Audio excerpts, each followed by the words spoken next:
Terkait dengan acara halal bihalal Purnawirawan TNI Angkatan Darat yang langsung dihadiri oleh Presiden Prabowo Subianto saat ini tengah berlangsung.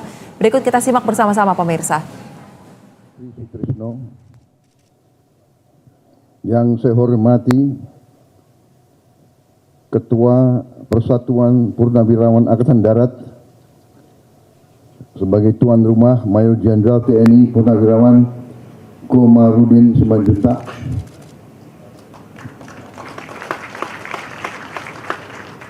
Wakil Ketua MPR RI Mayor Jenderal TNI Purnawirawan Komarudin Simanjuntak,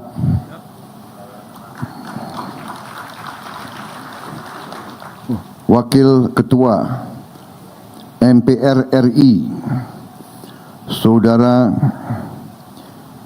Edi Baskoro Yudhoyono, Wakil Ketua BPK RI Letnan Jenderal TNI Purnawirawan Budi Priyono,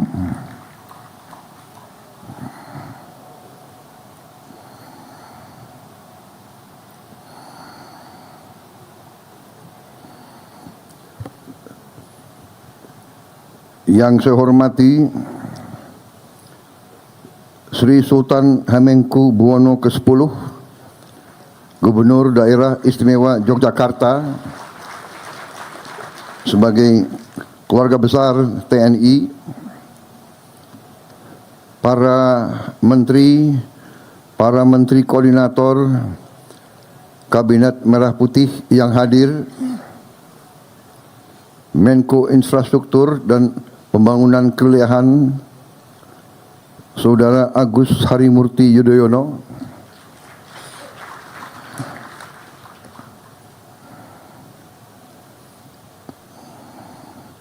Menteri Dalam Negeri Jenderal Polisi Tito Karnavian, Menteri Luar Negeri Saudara Sugiono. Ini Mas Agus Harimurti Yudhoyono dan Saudara Sugiono ini purnawirawan remaja.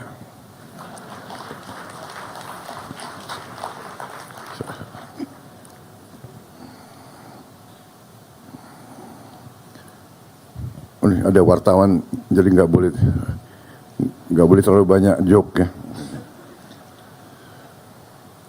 Menteri Pertahanan Letnan Jenderal TNI Purnawirawan Safri Samsudin, Menteri Agama Kiai Haji Profesor Nazaruddin Umar, Menteri Transmigrasi Saudara Iftitah Sulaiman,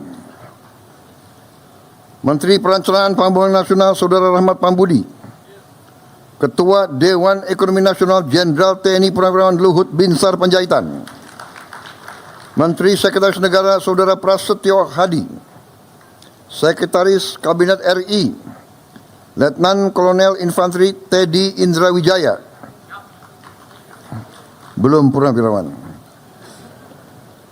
Kepala Badan Intelijen Negara Letnan Jenderal TNI Purnawirawan M. Herindra, Panglima TNI Jenderal TNI Agus Subianto, beserta para Kepala Staf Angkatan Darat, Laut, dan Udara, Kapolri Jenderal Polisi Listio Sigit Prabowo, Penasehat Khusus Presiden Bidang Politik dan Keamanan Jenderal TNI Purnawirawan Wiranto,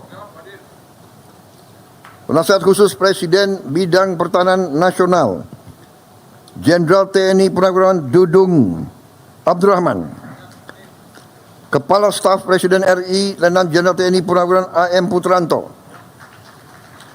dan para Purnawirawan bintang 4 yang hadir, Jenderal TNI Purnawirawan Hendro Priyono, Jenderal TNI Purnawirawan Agung Gumilar, Jenderal TNI Agustadi Sasongko Purnomo, Jenderal TNI Endiartono Sutarto, Jenderal TNI Muldoko, Jenderal TNI Purnawirawan Budiman, Jenderal TNI Purnawirawan Mulyono, Jenderal TNI Purnawirawan Andika Perkasa,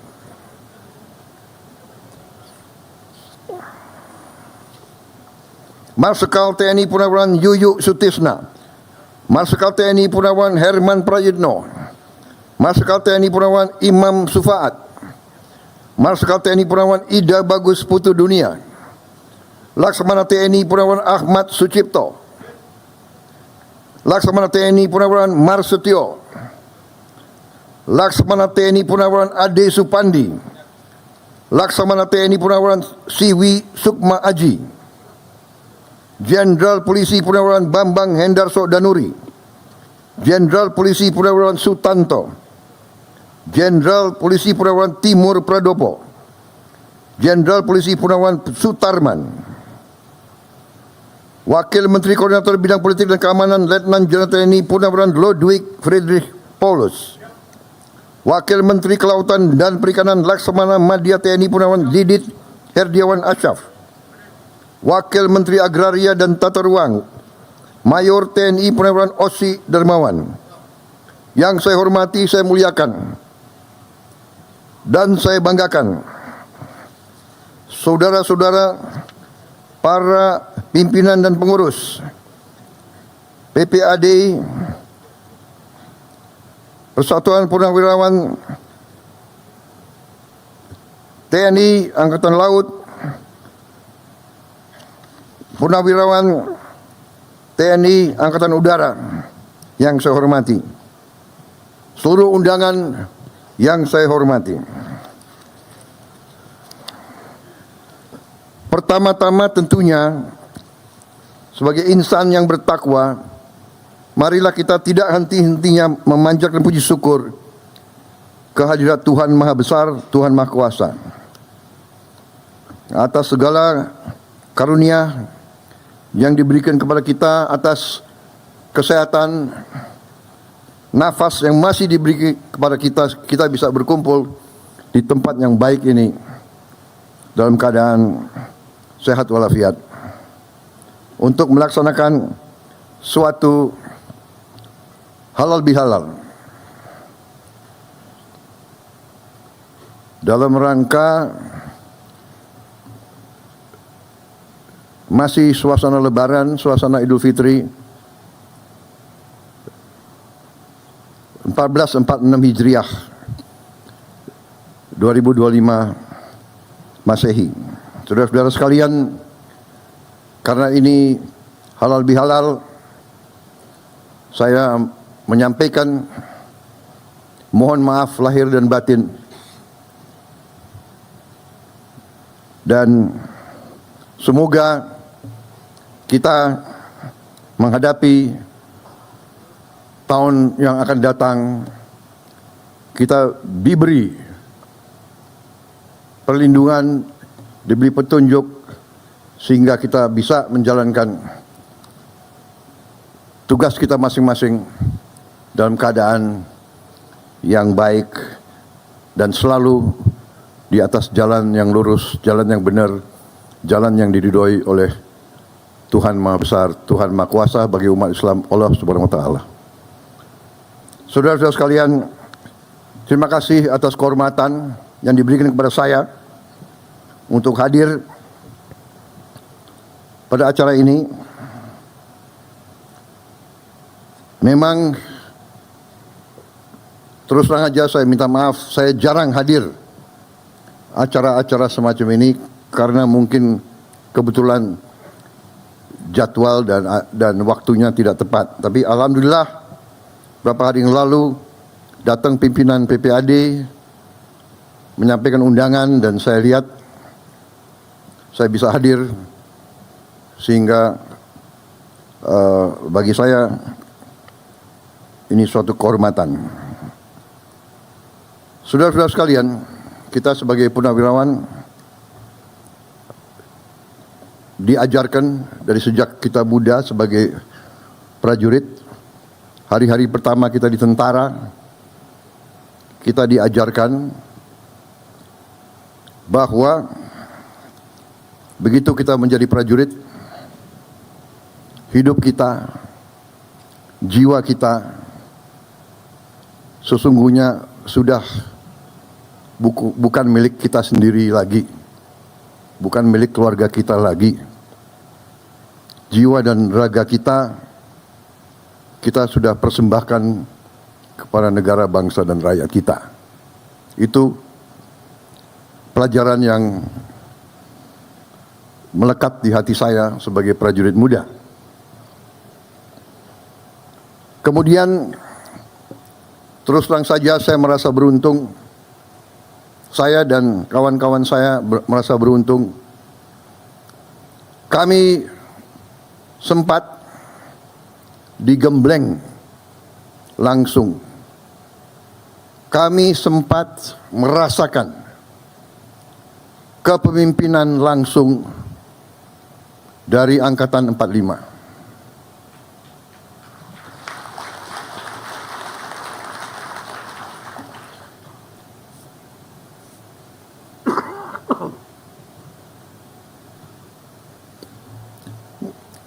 Angkatan 45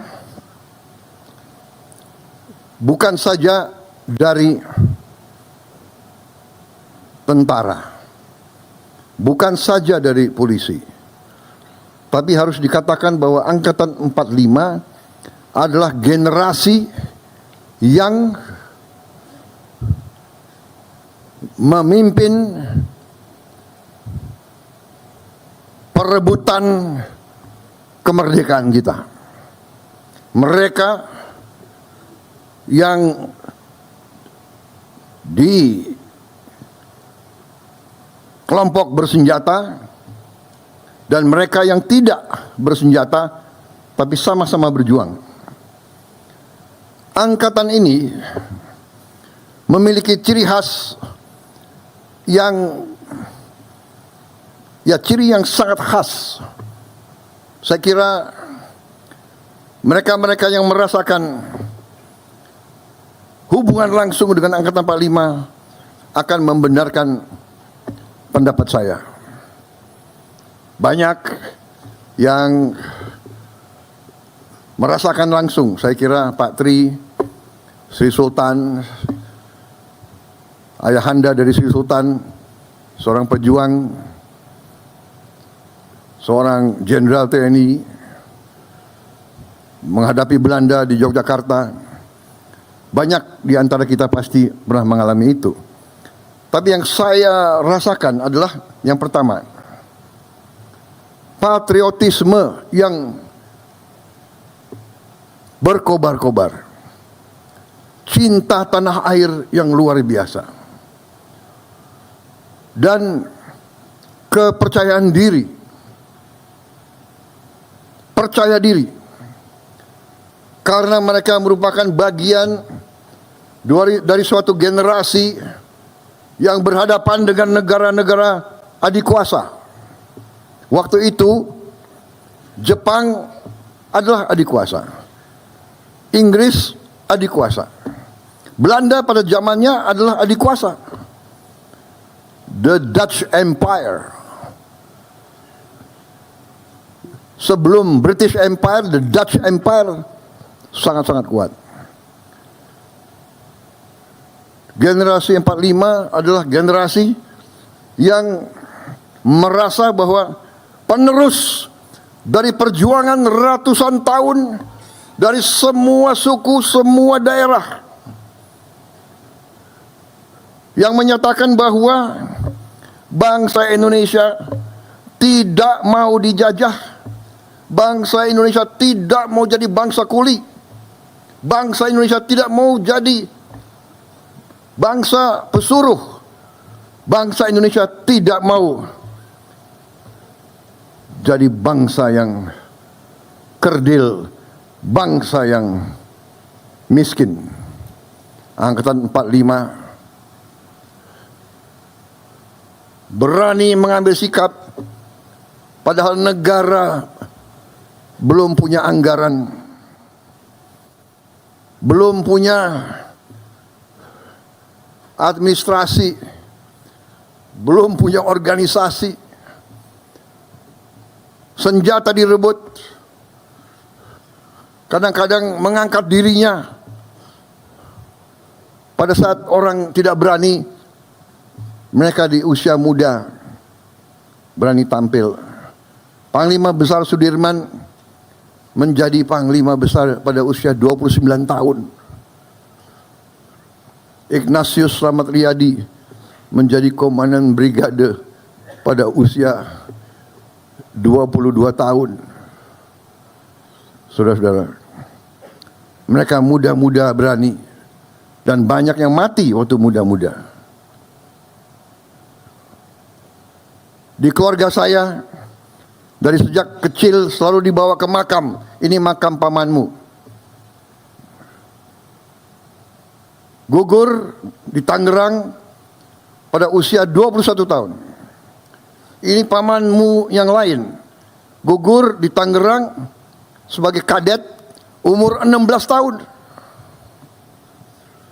Jadi bangsa ini berdiri di atas darah, keringat dan air mata anak-anak muda,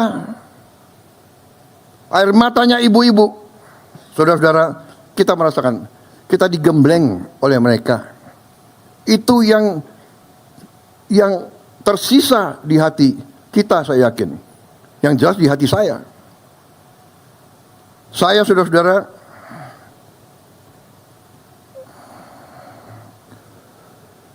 bersama saudara-saudara hampir semua, banyak senior saya di sini, guru-guru saya. Waktu kita muda, kita siap segala-galanya kita berikan kepada negara dan bangsa. Jiwa dan raga kita tidak punya apa-apa. Letnan, kapten, mayor. Saudara-saudara, jadi saudara-saudara, kesempatan ini saya sampaikan. Karena kalau tujuan halal bihalal, sesudah saya mohon maaf lahir batin sebetulnya selesai. Kan begitu. Tapi kapan lagi saya bicara sama saudara-saudara sekalian? Ya. Saya sampaikan ini karena sesudah kita berjuang, sesudah kita memberi semua masa muda kita kepada negara, kita lihat, loh, negara saya ini yang dibangun oleh darah, keringat, air mata, Sudirman, Slamet Riyadi, Ngurah Rai, Walter Monginsidi, ribuan pemuda, pemudi, kok sekarang begini? Kita bangun dan kita lihat kekayaan bangsa, kok kekayaannya tidak dirasakan oleh rakyat kebanyakan.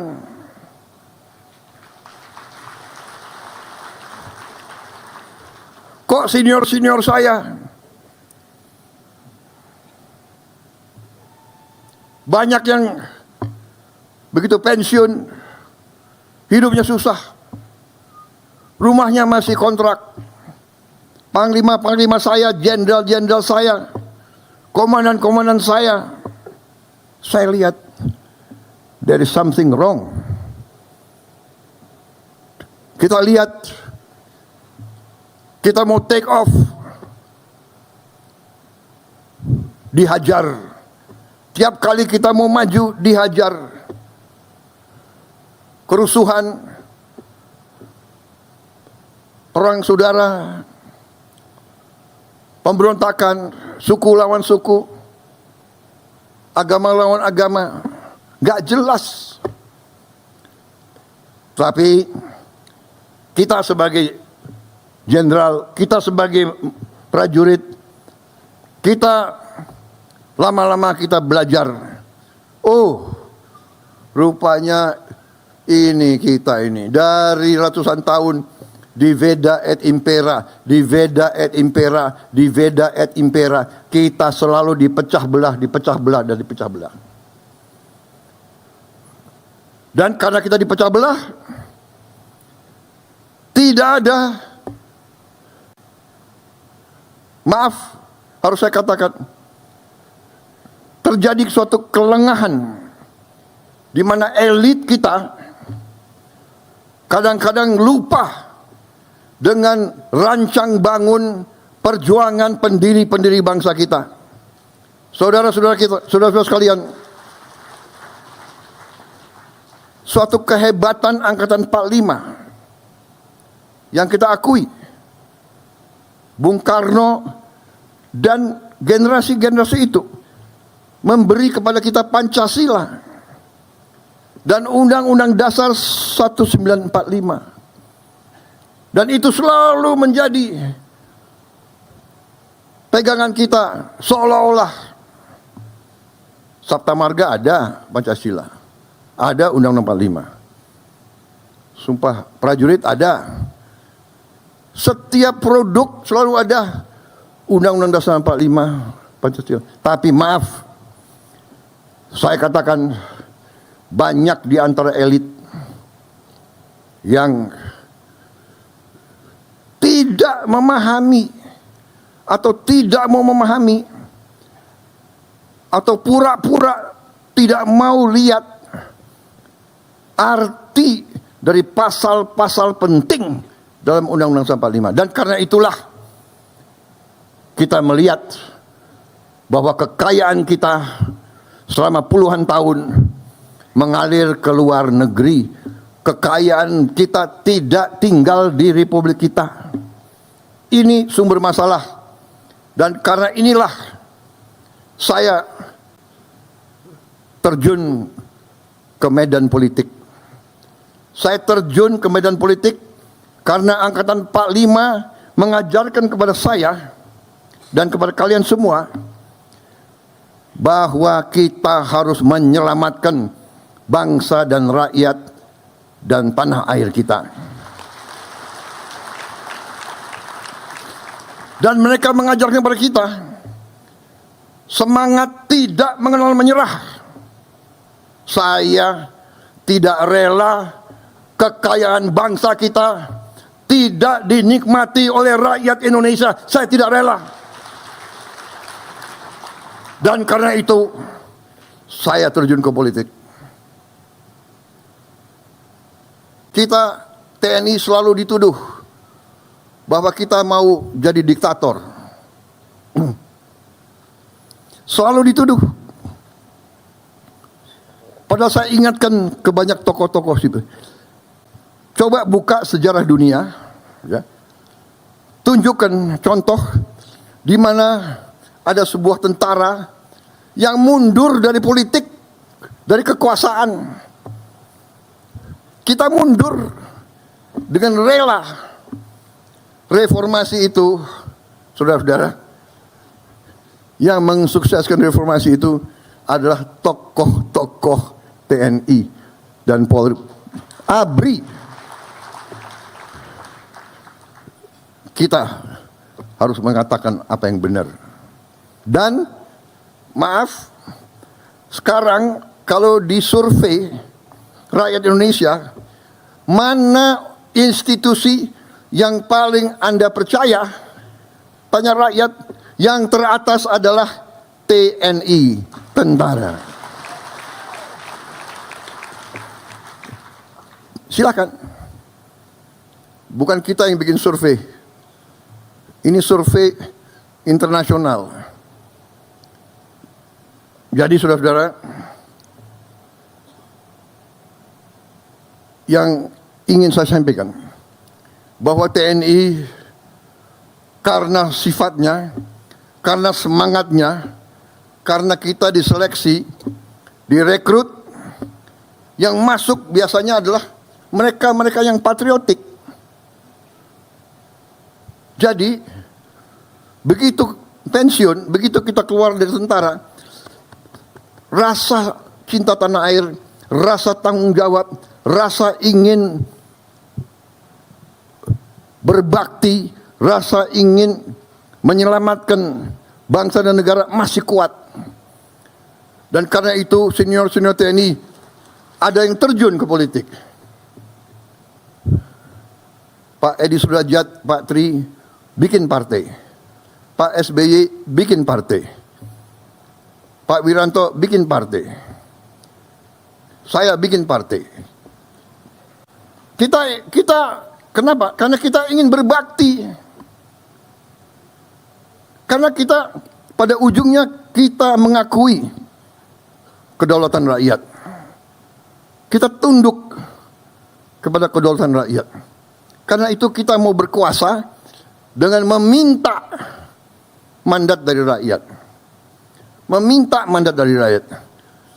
Kita tidak mau, TNI tidak mau berkuasa dengan senjata. Pak Harto tidak mau berkuasa dengan senjata.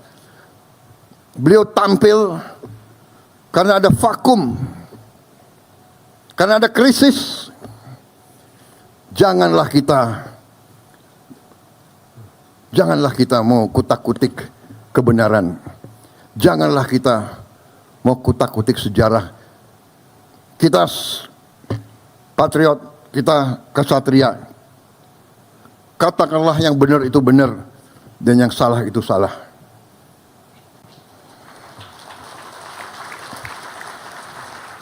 Semua pemimpin berjasa.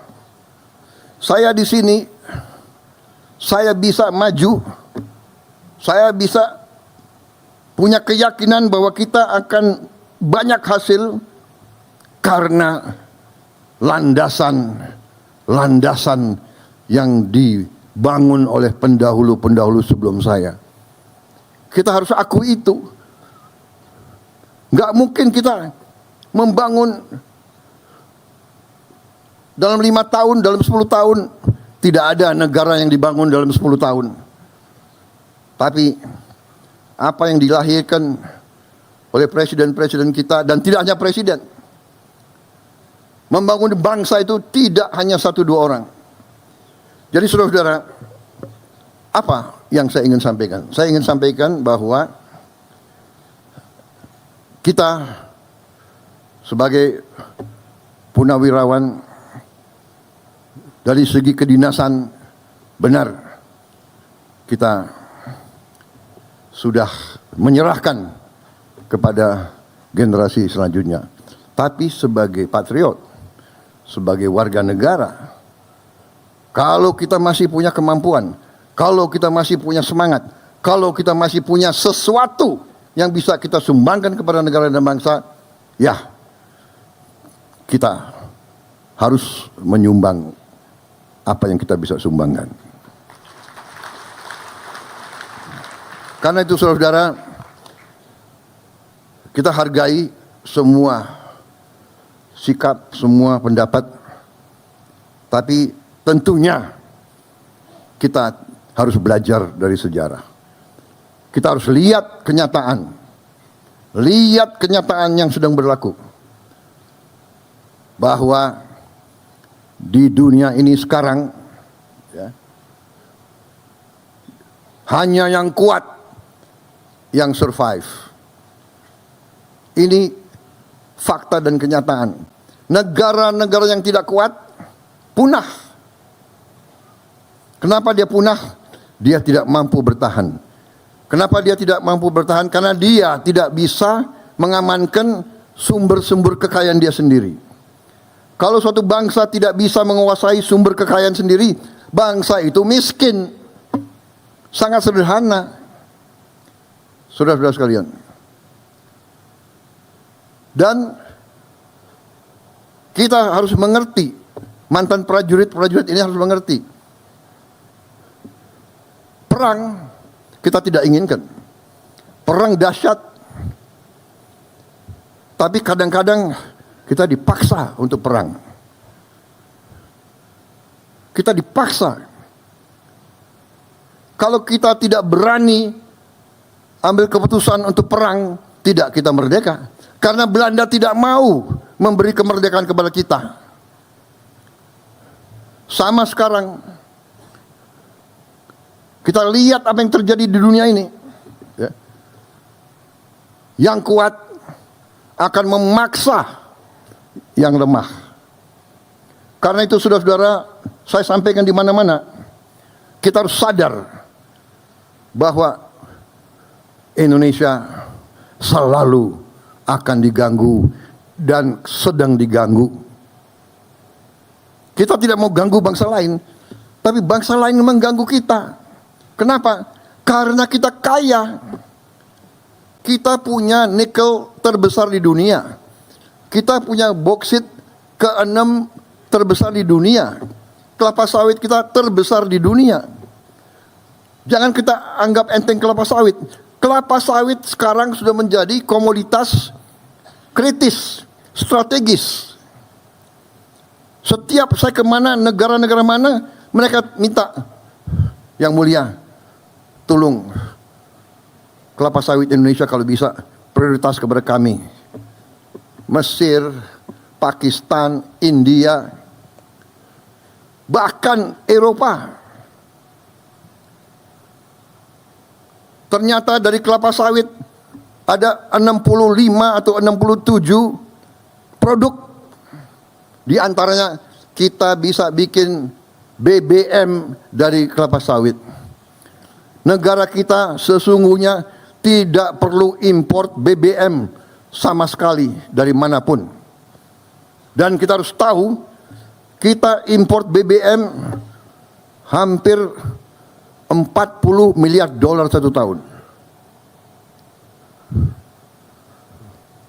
Padahal kita sebenarnya tidak perlu import.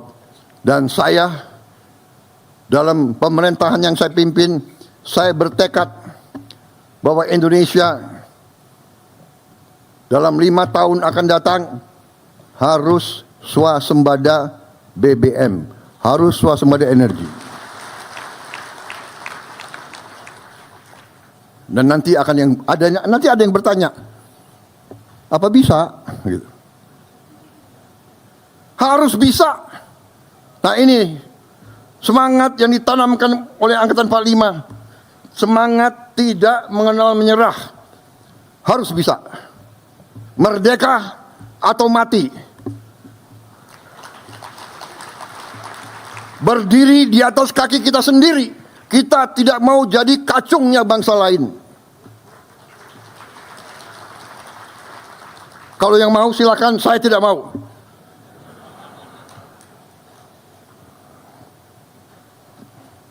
Ini salah pembina-pembina saya yang mendidik saya seperti ini. Salah Pak Tri, salah Pak Luhut, Pak Hendro, Pak Agum. Ini abang-abang yang beri contoh, yang menanamkan kepada kita semangat itu. Jadi kalau Prabowo sekarang seperti ini, jangan salahkan Prabowo, salahkan Pak Tri, Pak Hendro, Pak Luhut, Pak Wiranto. Iya kan? Loh ini bapak-bapak didik saya seperti ini, ya apa boleh buat. Saya tidak mau tunduk kepada bangsa manapun. Kekayaan Indonesia harus di tangan bangsa Indonesia.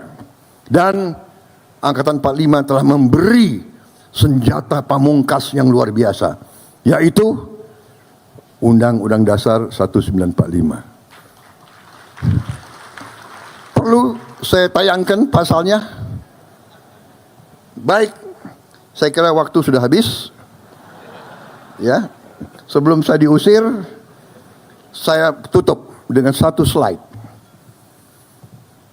Saudara-saudara, salah satu program kita nanti adalah saya akan membangun minimal 100 sekolah berasrama. Sekolah berasrama ini biasanya di setiap negara sekolah berasrama itu adalah untuk yang terpinter. Itu tetap kita lakukan. Tapi saya akan bangun minimal 100 tiap tahun sekolah berasrama untuk keluarga yang paling tidak mampu. Karena saya bertekad untuk memutus rantai kemiskinan. Kalau bapaknya pemulung, anaknya tidak boleh jadi pemulung. Kalau bapaknya tukang becak, anaknya tidak perlu harus jadi tukang becak. Kalau bapaknya susah, tidak punya penghasilan yang cukup, anaknya tidak boleh terus. Untuk itu tidak ada jalan lain. Kita harus berani. Siapa berani menang, berani benar berhasil.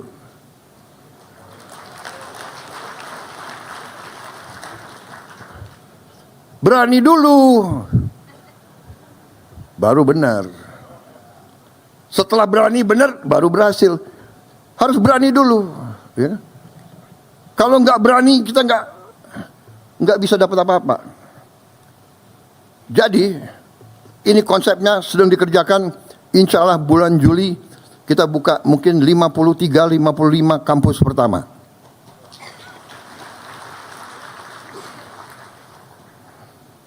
Nah, sekarang sudah mulai seleksi murid. Syaratnya harus dari keluarga yang benar-benar tidak mampu. Dan salah satu teknik mereka, Kementerian Sosial, PAN-RB dan Badan Pusat Statistik, BPS, karena mereka yang punya data, adalah mencek rumah tinggal keluarga tersebut. Saya minta ditayangkan, ada berapa calon peserta. Bisa kelihatan? Jadi ini, saudara-saudara, kalau Anda perhatikan, ini profil calon yang akan masuk dari peserta didik.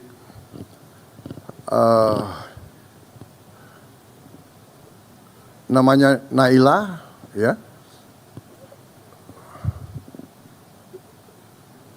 Orang tuanya penghasilannya kurang dari 1 juta, padahal jumlah tabungannya 5 orang. Itu rumahnya. Itu rumahnya di kanan.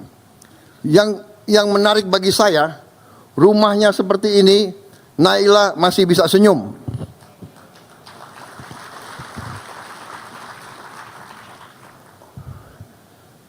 Saudara-saudara sekalian, rekan-rekan puna, ini perjuangan kita. Sisa hidup saya, perjuangan saya adalah untuk merubah nasib Naila di Indonesia. Kalau ada yang tanya apa mungkin? Harus mungkin, dan kita buktikan bahwa kita akan berusaha sekeras-kerasnya. Hanya dengan keberanian, hanya dengan tekad, hanya dengan keyakinan, dan hanya dengan tekad untuk memimpin suatu gerakan pemerintahan bersih, pemerintah yang anti korupsi, yang pemerintah yang bisa menyelamatkan kekayaan negara. Naila akan punya masa depan yang baik. Terima kasih. Wassalamualaikum warahmatullahi wabarakatuh. Semoga Yang Maha Besar, Yang Maha Kuasa senantiasa beserta kita dalam pengabdian kita yang terakhir. There are no, old soldiers never die. They just fade away. Tapi di Indonesia lain. Old soldiers never die and they never fade away. Until the Almighty God calls us. Kalau udah dipanggil apa boleh buat. Selama masih ada nafas di badan kita, diajarkan oleh senior-senior kita, diajarkan oleh Patri, berjuang sampai titik darah yang penghabisan. Selama masih ada hajat di kandung badan, merah putih di dada, tidak akan pernah berhenti berjuang. Terima kasih. Selesai. Semoga kita terus semangat. Terima kasih atas undangan ini. Mohon maaf kalau ada kata-kataku yang salah. Wartawan coba di-delete yang enggak benar. Yang baik tayangkan. Terima kasih. Selesai.